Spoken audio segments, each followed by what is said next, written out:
On a avec nous le sénateur Ravier, sénateur des Bouches-du-Rhône. Bonsoir, monsieur le sénateur, conseiller municipal de Marseille également. Vous êtes rendu Bonsoir. il y a quelques instants à Gien, dans le centre où se trouvent ces migrants. Pourquoi est-ce que vous avez souhaité vous rendre sur place d'abord, monsieur le sénateur?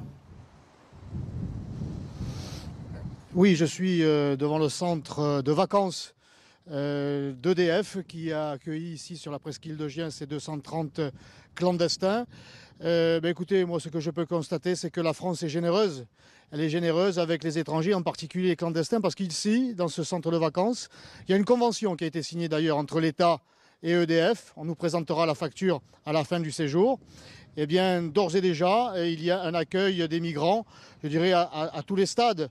Ils sont sur le plan alimentaire, vestimentaire, de la santé, bien sûr, ils sont pris en charge. Et puis même, des téléphones portables sont mis à leur disposition. Puis il est arrivé aujourd'hui un camion satellite, car les communications ne passant pas bien, pour leur permettre de téléphoner à leur famille, eh bien, nous avons mis à leur disposition, nous les contribuables français, un camion satellite. Donc on ne leur refuse rien. Ils sont ici, je dirais, pris en charge un petit peu comme des vacanciers. Aucun de ces migrants ne parle le français. Alors on vient d'Érythrée, on vient de Somalie, on vient du Bangladesh, du Pakistan, du Maroc, d'Égypte.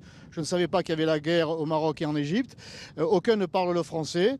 Mais encore une fois, ils sont pris en charge de bout en bout. Et moi, j'ai une pensée pour nos sans-domicile fixe français qui, eux, ce soir, et le vent s'est levé ici dans le Var, même ici, il commence à faire froid.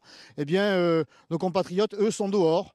Voilà, je pense, moi, à cet ancien combattant que j'ai rencontré à l'occasion des cérémonies du 11 novembre qui m'a dit « Monsieur Ravier, moi, cet hiver, je ne pourrai pas me chauffer parce que l'inflation qu'on nous annonce, eh bien, mes moyens ne me permettront pas de répondre à cette inflation. » Voilà, moi, c'est à nos compatriotes que je pense parce que, encore une fois, le gouvernement français se montre très généreux avec les clandestins parce que les moyens ont été trouvés en quelques heures. Des moyens matériels, des moyens financiers. Et alors qu'à nos compatriotes, eh bien, on leur dit que pour eux, ce n'est pas possible. Donc il y a là une véritable injustice qui est faite à nos compatriotes. Et permettez-moi de trouver ça tout à fait insupportable. Le gouvernement italien, lui, tient ses promesses.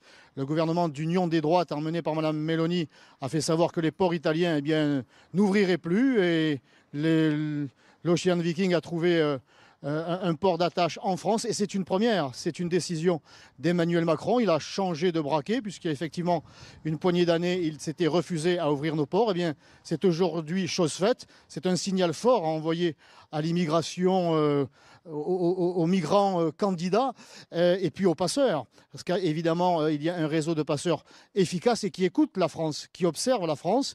Eh bien, la décision d'Emmanuel Macron crée un précédent juridique et elle envoie un signal relayé par les migrants eux-mêmes qui, comme je vous l'ai dit, ont des téléphones portables, parce que vous savez, sur le bateau, ils perdent leurs papiers, mais ils ne perdent pas leur portable. Ils ont donc fait savoir à leurs proches, à leurs amis restés au pays que oui, ils sont en France, oui, ils ont été très bien accueillis et que manifestement, ils vont pouvoir y rester. Donc c'est un appel à une immigration supplémentaire, un appel d'air, alors que nous n'en avons évidemment plus les moyens. C'est-à-dire que vous doutez, monsieur le sénateur, de ce que dit Gérald Darmanin, que c'est un accueil exceptionnel de ce bateau-là précisément?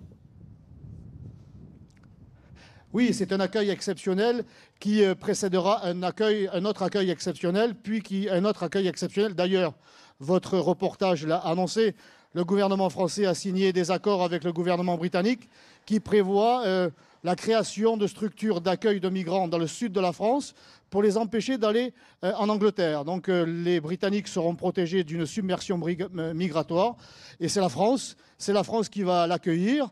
Donc je dis, moi, aux Provençaux, aux Varois en particulier, puis à l'ensemble des Français, que l'accueil qui est derrière moi, que ce centre d'accueil pour les clandestins qui est aujourd'hui ici, il n'a rien d'exceptionnel. C'est le premier d'une longue série qui s'ouvre devant nous.